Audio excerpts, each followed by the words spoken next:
crazy. She's poison the tasty. And people say, yeah, she's sweet but a psycho. A little bit psycho. At night she's screaming, my mind.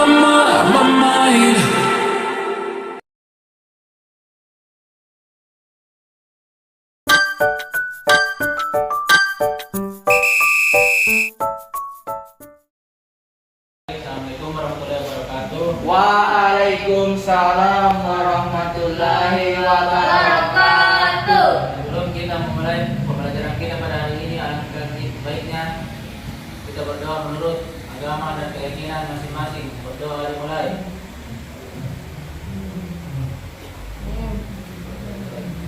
Ada itu sebelum kita mulai pembelajaran kita, izinkan saya membacakan sebuah pantun. Diganti makan kepiting, Cakep. habis makan ikan, Cakep. biar jangan berpaling, jadi masa depan penuh harapan. Cakep. Pergi ke laut memancing ikan, ikan besar dan sekilo. Belajar giat, jangan lupakan untuk meraih masa depan yang cerah dan ceria. Baik, Assalamualaikum warahmatullahi wabarakatuh. Waalaikumsalam warahmatullahi wabarakatuh. Alhamdulillah, kita panjatkan puji syukur kehadirat Allah Subhanahu wa taala yang telah memberi kita kesehatan dan kesempatan untuk berkumpul di tempat ini.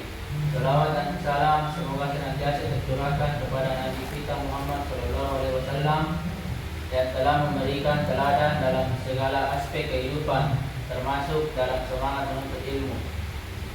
Hari ini saya ingin berbicara tentang hal yang sangat penting, yaitu meningkatkan motivasi belajar. Sebagai siswa, kalian semua di sini memiliki peran penting untuk mempersiapkan masa depan kalian. Masa depan yang cerah bukan hanya untuk diri kita sendiri, tetapi juga untuk keluarga, lingkungan, bahkan untuk bangsa ini. Namun, untuk mencapainya dibutuhkan yang namanya sebuah motivasi.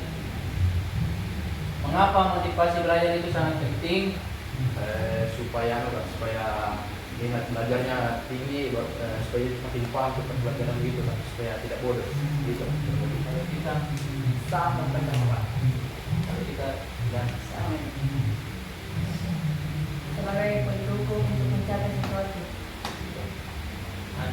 adik-adik, dalam perjalanan hidup kita, motivasi adalah sebuah bahan bakar yang membuat kita bergerak, terus berusaha, dan tidak mudah menyerah.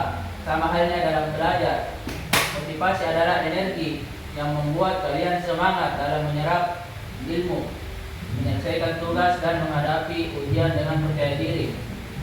Tanpa adanya motivasi, coba renungkan, pernahkah kalian merasa malas untuk belajar? Pasti benar. Atau mungkin sering menunda-nunda tugas sampai waktunya hampir habis? Pernah. Itu adalah tanda-tanda bahwa motivasi kalian itu menurun. Jika dibiarkan, ini bisa berdampak pada hasil belajar, nilai, dan mungkin akan berpengaruh pada kehidupan di masa depan nantinya. Adapun faktor yang mempengaruhi dari motivasi belajar. Betul, Bang. Motivasi belajar itu dipengaruhi oleh banyak faktor. Beberapa faktor yang perlu kalian pahami. Yang pertama itu tujuan yang jelas. Ketika kalian tahu alasan kalian belajar, maka kalian akan lebih semangat. Misalnya, untuk tujuan belajar bisa jadi untuk mendapatkan pekerjaan yang baik di masa depan, membuat orang tua kalian bangga, atau bahkan untuk mempersiapkan diri menjadi orang yang bermanfaat bagi masyarakat. Yang kedua, lingkungan yang mendukung. Lingkungan sangat berperan. Jika kalian berada di lingkungan yang mendukung seperti teman-teman yang juga semangat belajar atau keluarga yang peduli pada pendidikan kalian, maka kalian akan lebih termotivasi. Untuk itu penting bagi kalian untuk memilih teman-teman yang membawa pengaruh positif, bukan membawa pengaruh negatif. Yang ketiga itu rasa percaya diri. Percaya pada diri sendiri juga merupakan faktor penting. Jika kalian yakin bahwa kalian mampu memahami pelajaran, maka kalian akan merasa lebih mudah untuk belajar. Oleh karena itu, mulailah biasakan diri untuk tidak takut salah atau gagal. Yang keempat, penghargaan dan pengakuan. Motivasi juga bisa ditingkatkan melalui penghargaan, baik itu dari guru, orang tua maupun diri kita sendiri. Setiap kali kalian mencapai sesuatu, meski kecil, berikan penghargaan untuk diri kalian. Adapun cara meningkatkan motivasi belajar, yang pertama itu menetapkan tujuan belajar yang jelas. Mulailah dengan menetapkan tujuan belajar yang spesifik. Cobalah membuat target-target kecil. Misalnya minggu ini kalian menargetkan untuk menguasai satu materi matematika tertentu atau menyelesaikan tugas kalian tepat waktu. Dengan adanya tujuan, kalian akan merasa belajar menjadi lebih terarah. Yang kedua, membuat rencana belajar. Rencana belajar itu penting. Buat jadwal harian yang mencakup waktu belajar dan waktu istirahat. Misalnya sepulang sekolah, kalian bisa meluangkan waktu sekitar 1 atau 2 jam untuk belajar dan menyelesaikan tugas. Dengan jadwal yang teratur, kalian akan terbiasa, disiplin dan merasa nyaman dalam menjalani rutinitas belajar. Yang ketiga, menghindari prokrastinasi. Menunda-nunda pekerjaan atau prokrastinasi adalah kebiasaan yang merusak motivasi. Misalnya, jika kalian menunda-nunda tugas, lama-lama tugas tersebut akan menumpuk dan semakin sulit untuk kalian kerjakan. Mulailah dari sekarang, latih diri untuk segera mengerjakan apa yang bisa Anda kerjakan sekarang, sehingga kalian bisa lebih santai dan tidak merasa tertekan nantinya. Yang keempat, menghargai diri sendiri. Jangan lupa untuk selalu memberi apresiasi pada diri kita sendiri setelah menyelesaikan tugas. Ini bisa berupa istirahat, menonton film, atau bahkan melakukan aktivitas yang kalian sukai. Dengan cara ini, kalian akan merasa bahwa usaha kalian dalam belajar berharga dan tidak sia-sia. Yang kelima, membangun sikap positif terhadap belajar. Nah, banyak siswa yang merasa belajar itu adalah sesuatu yang sangat membosankan atau bahkan menyusahkan. Untuk itu, cobalah mengubah pandangan kalian. Pikirkan bahwa belajar adalah jalan menuju sebuah kesuksesan. Mulailah dari mencari sisi menyenangkan dari belajar, seperti belajar bersama teman atau menemukan cara belajar yang sesuai dengan gaya kalian. Yang keenam, meminta dukungan orang lain. Jangan ragu untuk meminta dukungan kepada guru, orang tua, atau teman. Jika kalian merasa kesulitan dalam pelajaran, segera bicarakan dengan guru atau orang yang kalian percayai. Guru dan orang tua kalian akan dengan senang hati membantu kalian. Nah, kesimpulannya, adik-adik yang saya cintai, motivasi belajar adalah kunci penting dalam keberhasilan pendidikan. Dengan motivasi yang tinggi, kalian akan merasa lebih mudah untuk menghadapi tantangan belajar dan menggapai impian kalian. Tidak ada yang tidak mungkin selama kalian memiliki tekad yang kuat. Ingat, perjalanan kalian menuju masa depan yang cerah dimulai dari usaha dan semangat dalam belajar hari ini. Mari kita sama-sama berkomitmen untuk terus meningkatkan motivasi belajar sehingga kita bisa meraih masa depan yang lebih baik. Teruslah berusaha, jangan mudah menyerah, dan ingat bahwa usaha kalian hari ini akan membawakan hasil di masa depan. Demikian yang bisa saya sampaikan. Semoga Allah Subhanahu wa taala memberikan kita kemudahan dan keberkahan dalam menuntut ilmu. Terima kasih atas perhatian kalian. Wassalamualaikum warahmatullahi wabarakatuh. Assalamualaikum warahmatullahi wabarakatuh. Waalaikumsalam warahmatullahi wabarakatuh. Kita memasuki tahap yang sering ini.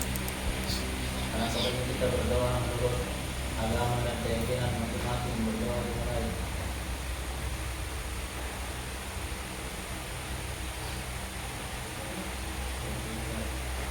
Baik, kakak akan menjelaskan asas-asas dalam bimbingan konseling.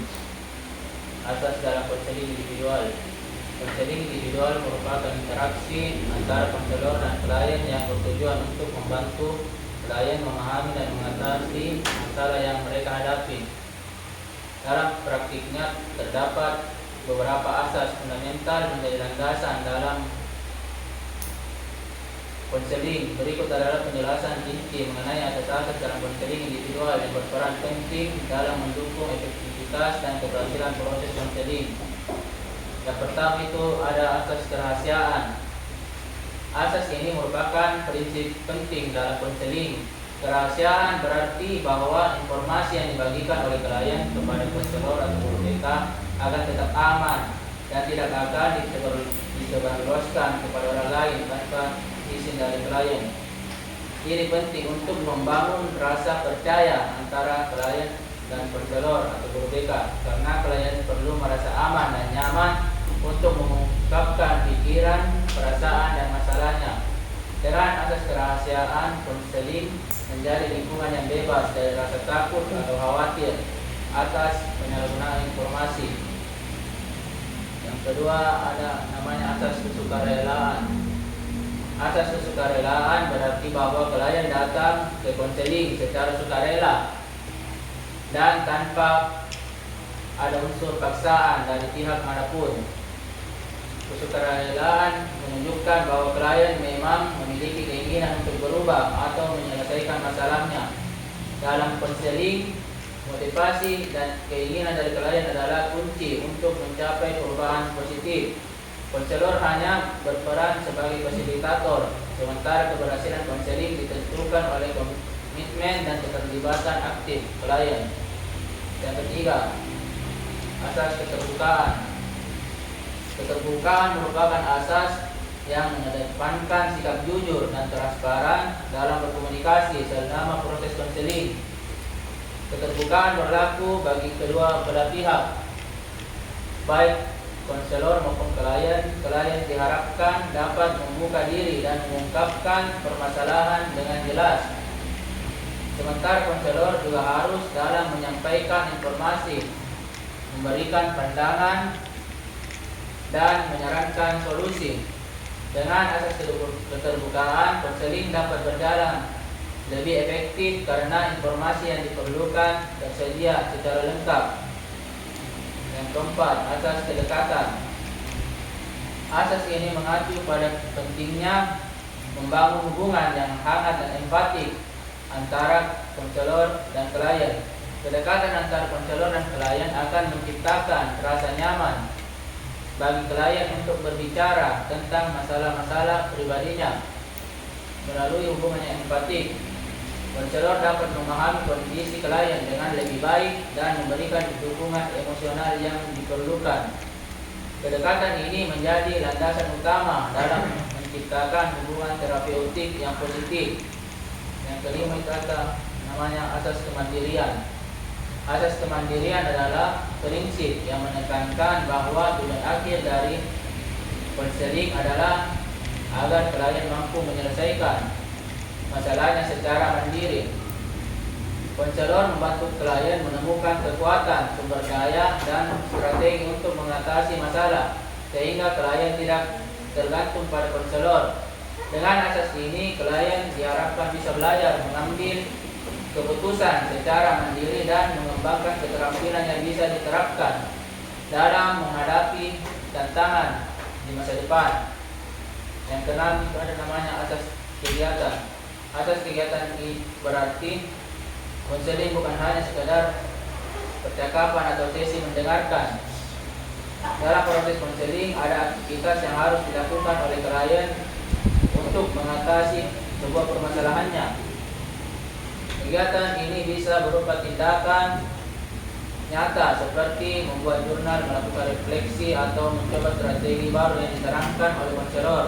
Dengan adanya kegiatan, klien dapat memahami langsung perubahan dan melihat hasil dari upaya yang dilakukan. Yang ketujuh, asas dinamika. Asas dinamika menekankan bahwa proses konseling bersifat fleksibel dan beradaptasi sesuai dengan perkembangan klien. Dinamika ini memungkinkan konselor menyesuaikan pendekatan dan metode yang digunakan sesuai dengan kebutuhan, situasi, dan perkembangan yang dialami klien. Konselor dan klien harus terbuka terhadap perubahan dalam pendekatan konseling apabila dianggap perlu untuk mencapai hasil yang lebih baik. Dan yang terakhir ada namanya asas evaluasi. Evaluasi merupakan asas yang mengutamakan penilaian terhadap hasil konseling secara berkala. Melalui evaluasi, konselor dan klien dapat melihat sejauh mana progres yang telah dicapai dan menentukan langkah selanjutnya. Evaluasi juga membantu klien memahami pencapaian yang sudah diperoleh dan tantangan yang masih perlu diatasi. Dengan atas evaluasi, proses konseling menjadi lebih terarah dan memungkinkan penyesuaian untuk mencapai hasil yang optimal. Setiap asas ini sangat penting dan saling melengkapi dalam proses konseling. Dengan menerapkan asas-asas ini, konselor dapat memberikan layanan konseling yang profesional, mendukung dan efektif untuk membantu klien mengatasi masalahnya dan mencapai tujuan yang diinginkan.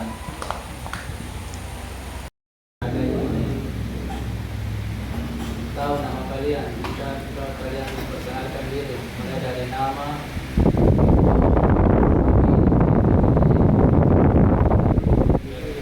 Perkenalkan, nama saya Nasir, umur 13 tahun. Saya berpendidikan sebagai guru. Hobi saya berlukis.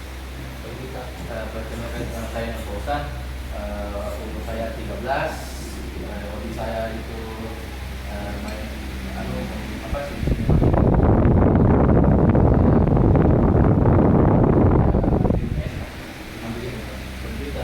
Perkenalkan, nama saya Adi Muhammad Adat Darjah, umur 14 tahun. Hobi membola, cita-cita pelaut. Bisakah adik kalian menceritakan pengalamannya dari sekolah?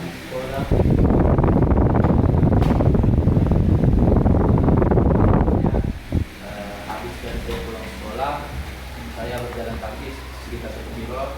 Setelah itu saya sampai rumah, saya melepas pakaian, seragam saya dan sepatu. Setelah itu saya mencuci keduanya, itu sepatu sama pakaian. Setelah saya mencuci baju, saya lanjut mencuci piring.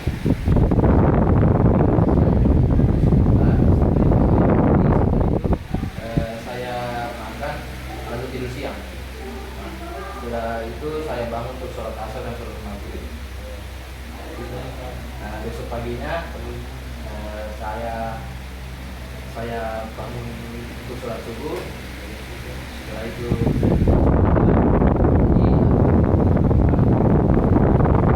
ganti sepatu dan pakaian untuk dipakai untuk pergi sekolah. Kalau ke sekolah biasa jalan kaki yang Nyata. Kalau saya jalan kaki jalan aja pulang di rumah sekitar 5 kilo lah. Nah, sampai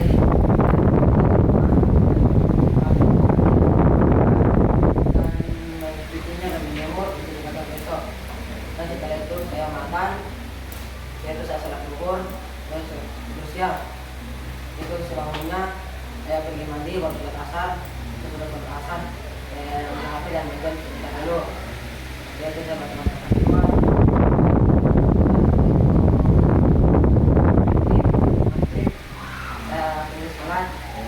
Sholat, saya langsung ke rumah tapi kemudian dulu tinggal di masjid, dulu sholat isya. Jadi saya pulang, saya melepas pakaian, kostum, tongko, dan celana panjang, saya pergi makan, itu nonton.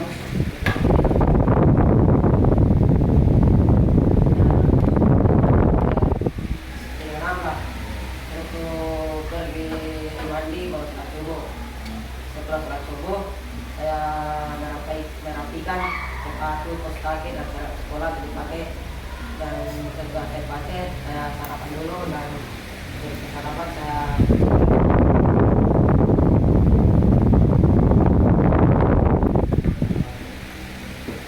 Selamat pagi.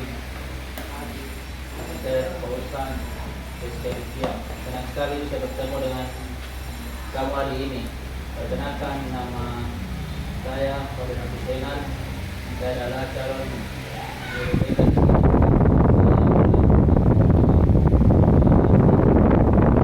Tantangan atau hambatan yang mungkin kamu hadapi, khususnya dalam hal belajar. Hari ini kita akan fokus pada membicarakan pengalaman belajar kamu, mencari tahu apa yang mungkin menjadi kendala atau kesulitan, dan bagaimana kita bisa bekerja sama untuk membuat kegiatan belajar kamu lebih mudah, lebih menyenangkan, dan tentunya lebih efektif. Saya ingin menciptakan suasana yang nyaman dan aman bagi kamu untuk berbicara terbuka. Jadi kamu bebas untuk menceritakan apa saja yang kamu rasakan tanpa harus khawatir dihakimi. Saya di sini untuk mendengarkan dan tujuan dari sesi ini adalah membantu kamu menemukan cara-cara baru yang bisa membuat kamu lebih termotivasi dalam belajar. Kita akan bekerja sama untuk memahami hal-hal apa saja yang mungkin menjadi pemicu dan rasa malas atau kurangnya motivasi, dan melihat strategi apa yang bisa kita gunakan untuk mengatasinya. Jadi sesi ini sebenarnya fokus pada kalian bisa berbagi apapun yang kamu rasa perlu, dan kita akan bersama-sama mencari solusinya. Sebelum kita mulai, saya ingin memastikan bahwa kamu merasa nyaman dan siap untuk berdiskusi. Ingat, kamu tidak sendirian dalam perjalanan ini, dan perubahan dalam proses yang membutuhkan. Tujuan saya adalah mendampingi kalian setiap langkahnya. Apakah kamu sudah siap untuk memulai sesi ini? Siap.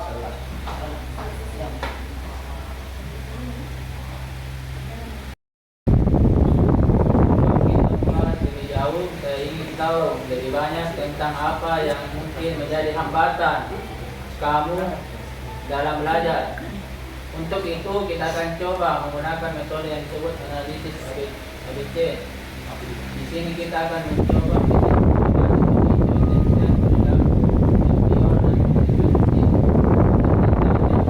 kalian hadapi. Yang pertama itu attention atau pemicu. Menurut kamu, apa yang biasanya terjadi atau apa yang kamu rasakan sebelum kamu merasa malas belajar?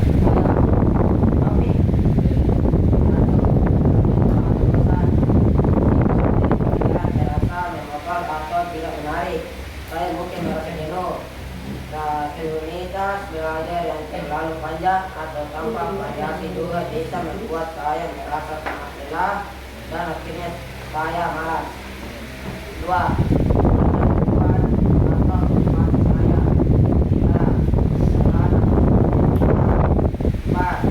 Tugas yang diberikan oleh guru saya terlalu berat atau banyak. Jika tugas saya terasa sangat sulit, saya mungkin merasa sangat kewalahan dan timbulnya rasa malas untuk mengerjakan tugas berikut.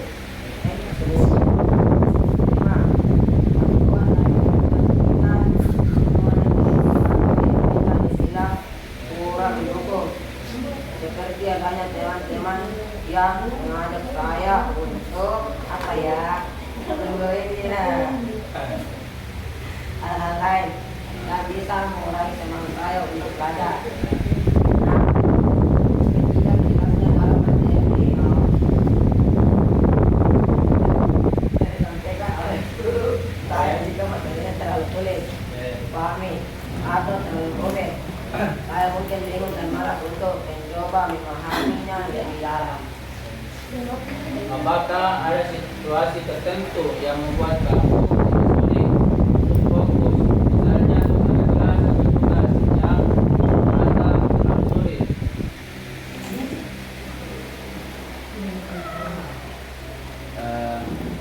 Istirahat sejenak, kadang mengambil waktu istirahat sejenak bisa membantu merefresh pikiran. Misalnya ikut berjalan-jalan sebentar, mendengarkan musik atau melakukan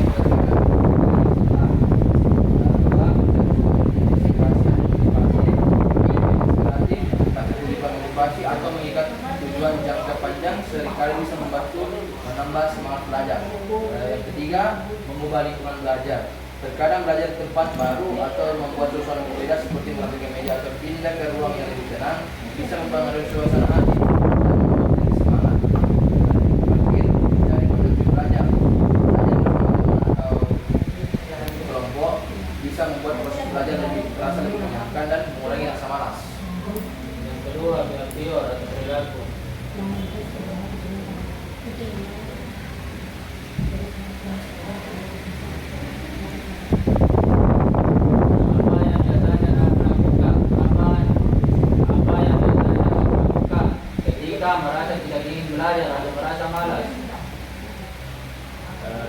alasan malas itu istirahat sejenak, kadang mengambil waktu istirahat sejenak bisa membantu merefresh pikiran. Misalnya berjalan-jalan sebentar, mendengarkan musik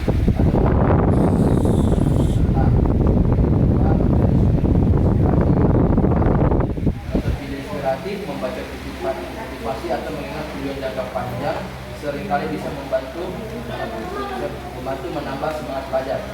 Ketiga, mengubah lingkungan belajar. Terkadang belajar di tempat baru atau membuat suasana berbeda seperti merapikan meja atau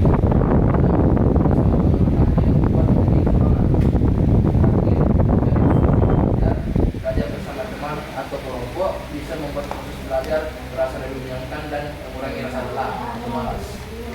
Apakah kamu jadi sering menunda-nunda tugas atau mencari aktivitas lain saat seharusnya belajar?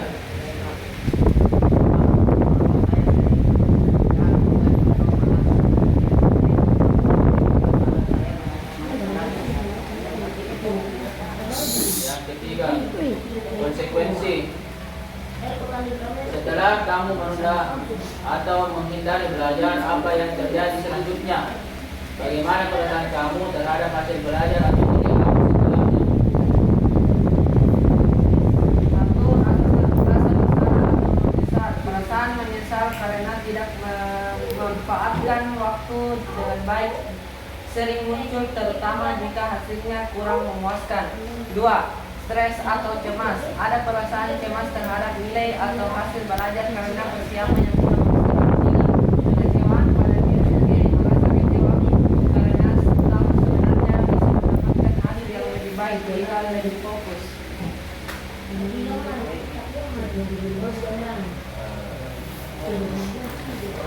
Jadi dari yang kamu ceritakan saat ini ada banyak tugas atau situasi yang tidak mendukung.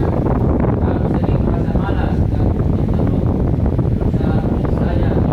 Akibatnya kamu merasakan dampak seperti nilai yang kurang memuaskan dan perasaan kecewa pada diri kalian sendiri. Dengan memahami hal ini, kita bisa mencoba mencari cara untuk membantu kamu mengatasi waktunya dan strategi yang bisa membuat kamu lebih termotivasi dalam belajar.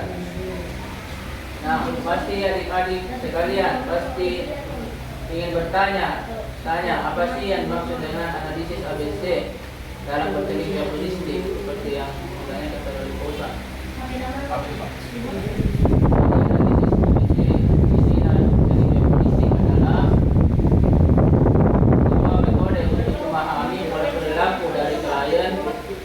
Dengan melihat tiga komponen utama. Yang pertama itu A, attention, merupakan situasi atau peristiwa yang terjadi sebelum perilaku itu muncul. Ini adalah kondisi yang menyebabkan kalian bertindak atau bereaksi dengan cara tertentu. Misalnya ada seorang siswa mungkin merasa stres ketika diberikan tugas besar oleh guru.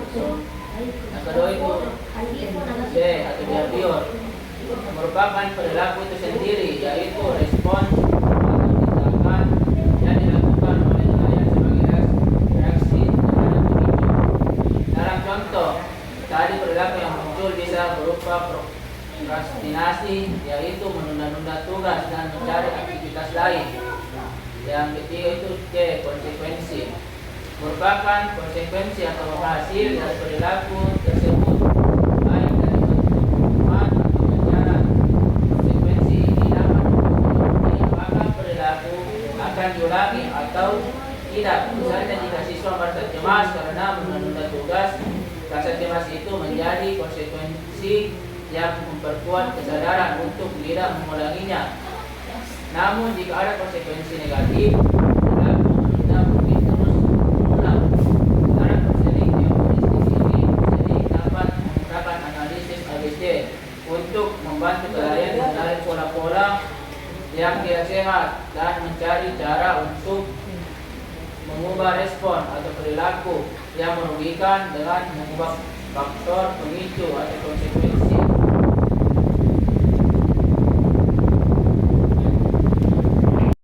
Penerapan dari teknik bioplastik untuk meningkatkan motivasi belajar.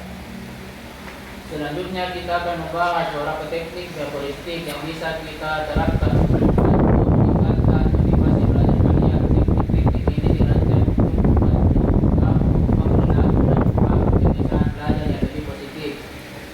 Yang pertama, penguatan positif. Deskripsi teknik. Penguatan positif adalah memberikan penghargaan atau pengakuan atas perilaku yang diinginkan.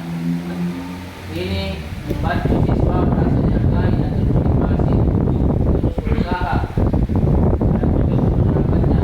Setiap kali kamu berhasil menyelesaikan sebuah tugas dengan baik atau belajar secara konsisten, kamu bisa memberi diri sendiri hadiah kecil, seperti waktu untuk bermain game atau menonton film. Misalnya, jika kamu menyelesaikan semua tugas selama seminggu, jadi kamu 1 jam untuk menikmati aktivitas yang kamu sukai. Yang kedua, teknik self monitoring, pemantauan diri. Teknik ini melibatkan siswa dalam mencatat dan mengevaluasi kemajuan mereka sendiri. Dengan memantau perilaku belajar mereka, siswa dapat lebih sadar akan kebiasaan mereka. Dan penerapannya, kamu bisa membuat tabel pemantauan harian di mana kamu mencatat waktu belajar, materi yang dipelajari, dan bagaimana perasaanmu setelah belajar setiap minggu. Kita bisa melihat bersama catatan itu untuk mengevaluasi kemajuanmu dan menentukan area yang perlu ditingkatkan.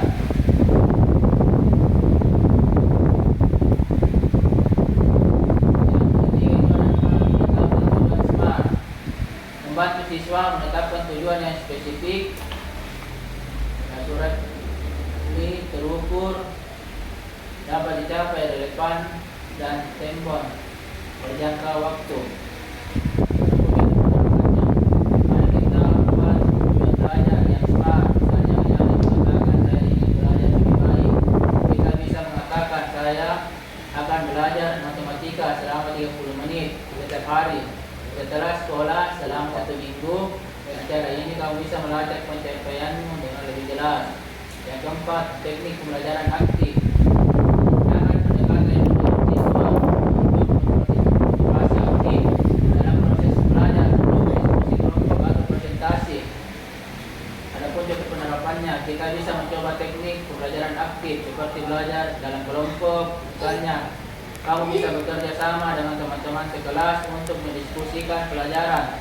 Ini bisa membuat pelajaran menjadi lebih menyenangkan dan lebih menarik. Pengelolaan waktu yang efektif. Ajarkan siswa cara mengatur waktu mereka dengan baik sehingga mereka dapat belajar tanpa merasakan tertekan. Adapun contoh penerapan, cobalah menggunakan teknik Pomodoro di mana kamu belajar selama 20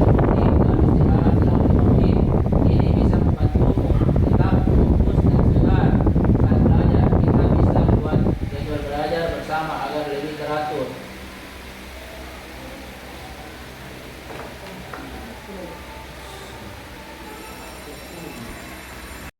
Assalamualaikum warahmatullahi wabarakatuh. Waalaikumsalam warahmatullahi wabarakatuh.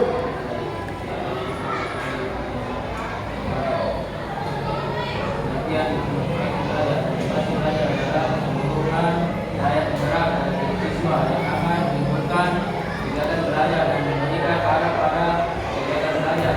Motivasi adalah penggerak yang menimbulkan keinginan seperti tahu, keinginan untuk kreatif, keinginan tahu, keinginan belajar itu merupakan penggerak yang akan menimbulkan kegiatan belajar. Kegiatan belajar di sini meliputi menyenangkan, menyimak, mengerjakan tugas, observasi, meneliti pelajaran. Selanjutnya, motivasi belajar akan memberikan arah pada kegiatan belajar. Maksudnya, mengharapkan ada pencapaian tujuan belajar, yaitu mengerti, memahami dan terampil terhadap apa yang dipelajari. Pada prinsipnya, sepanjang hidup manusia akan menghadapi perjuangan, dan untuk dapat melampaui setiap perjuangan perlu adanya semangat dan motivasi. Yang pertama, Ani ingin menjadi seorang dokter, maka setiap hari Ani selalu berusaha menyiapkan diri dengan baik. mulai dari belajar, mengerjakan tugas-tugas, kajian soal, membuat catatan, diskusi, belajar kelompok, sampai bersama memahami bagaimana seharusnya kepribadian sebagai seorang dokter. Di samping selalu berdoa dan rajin beribadah, karena kerja kerasnya itu maka Anies selalu mendapat tingkat terbaik di sekolahnya. Apabila kita perhatikan contoh di atas, maka dapat diambil kesimpulan bahwa karena keinginan yang kuat Anies dapat memotivasi dirinya dalam belajar.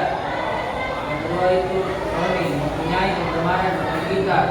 Dia ingin sekali mendidik kita, tetapi uang tabungannya belum cukup. Mengetahui hal tersebut, orang tua Roni mengatakan bahwa kalau ingin diberikan gitar, nanti kalau naik kelas dan nilainya dapat mencapai tingkat yang besar. Mendengar kata-kata ayahnya, Roni menjadi bertambah semangat belajarnya. Dia betul-betul belajar keras dan berdoa agar dapat memenuhi harapan kedua orang tua. Nah, contoh di atas memberikan gambaran bahwa semangat belajar Roni timbul karena faktor dari luar, yaitu ingin mendapat gitar dan ingin dapat gitar dan ingin memenuhi harapan dari kedua orang tuanya. Yang ketiga, Budi adalah anak pertama dari 3 bersaudara. Adiknya masih kecil-kecil. Budi adalah harapan satu-satunya orang tuanya yang akan dapat membantu ekonomi keluarga. Tapi sayangnya Budi mempunyai pandangan yang berbeda dengan orang tuanya. Sebagai anak yang mulai beranjak usia remaja, dia ingin bergaul seperti teman-temannya. Dengan dari bahasa ini, tidak segan-segan membantah nasihat dari kedua orang tuanya. Hampir setiap hari dia nongkrong bersama teman-temannya, kadang sampai larut malam, sehingga paginya malah kita masuk sekolah. Kalau sudah demikian, itu dia terus sekolah, juga tidak pulang ke rumah, melainkan jalan-jalan ke beberapa tempat hiburan. Hari ditanya oleh guru pembimbingnya, kenapa tidak masuk sekolah? Jawabnya sangat sederhana sekali, yaitu malas. Memperhatikan cerita si Rudi ini muncul atau timbulnya sebuah pertanyaan, kenapa Rudi malas? Rudi malas karena pada dirinya tidak ada sebuah motivasi. Mengapa tidak ada motivasi? Jawabannya adalah karena Rudi tidak mempunyai tujuan, cita-cita yang jelas dan kuat, tidak memahami keinginan dari kedua orang tuanya, tidak memahami bahwa hidup ini penuh kesulitan, tidak memahami aturan dan tata tertib sekolah, tidak memahami diri, tugas dan kewajiban sendiri. Dan beberapa ilustrasi di atas harus diketahui bahwa motivasi sangat diperlukan dalam mencapai suatu tujuan. Juga dapat diketahui bahwa motivasi ada yang berasal dari dalam diri dan ada yang berasal dari luar diri. Motivasi yang berasal dari dalam diri antara lain adalah kemauan yang kuat, usaha yang tinggi, niat dan keyakinan yang kuat untuk mencapai apa yang dicita-citakan, disertai dengan doa dan ibadah yang rajin. Akan motivasi yang berasal dari luar diri, misalnya untuk memenuhi harapan kedua orang tua, ingin mendapat hadiah.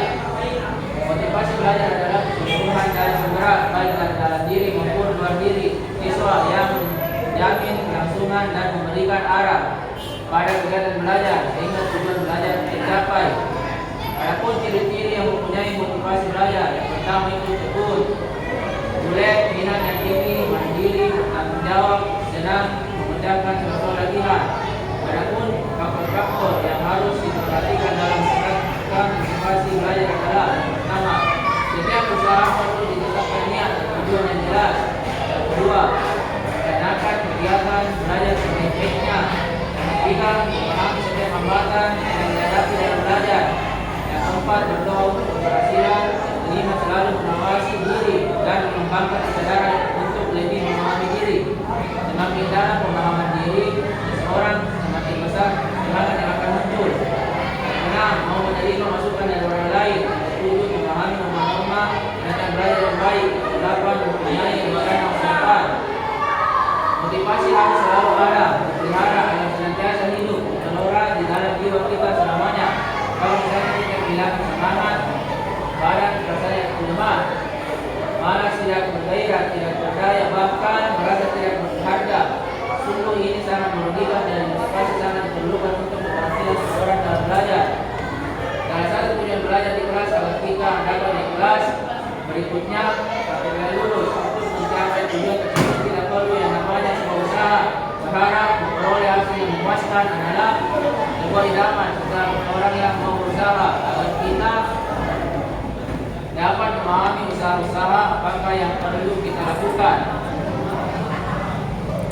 Hasil ulangan yang diperoleh menentukan lulus pelajaran sekolah hendaknya sesuai dengan ketentuan konsentrasi belajar baik di rumah maupun di sekolah, kesehatan fisik maupun mental yang menunjang kegiatan belajar, kelengkapan kegiatan belajar, menjaga tugas dengan baik, persyaratan seperti meliputi kelakuan ketaatan terhadap tertib sekolah, bersikap santun dan ramah kepada guru maupun karyawan sekolah, menjalin hubungan baik dengan teman sebaya dan memperhatikan pelajaran, kerajinan, kehadiran dalam sebuah kegiatan, belajar mengajar kehadiran dalam kegiatan ekstra aktif mengikuti kegiatan, peringatan dan hari besar, kehadiran dalam kegiatan upacara bendera, mengerjakan kehadiran tugas selesai yang diberikan oleh guru, kelengkapan dan kerajinan buku catatan, kerapian dan kebersihan. Yang pertama, memakai seragam lengkap sesuai ketentuan yang berlaku di sekolah. Yang kedua, memakai pakaian yang bersih dan rapi. Yang ketiga, rambut itu disisir rapi, tidak menggunakan warna rambut anak laki-laki yang pendek dan harus rapi. Yang keempat, menjaga kebersihan diri dan lingkungannya. Yang kelima, buku-buku pelajaran disampul rapi dan bersih. Dan yang terakhir, membuang sampah pada tempatnya yang baik.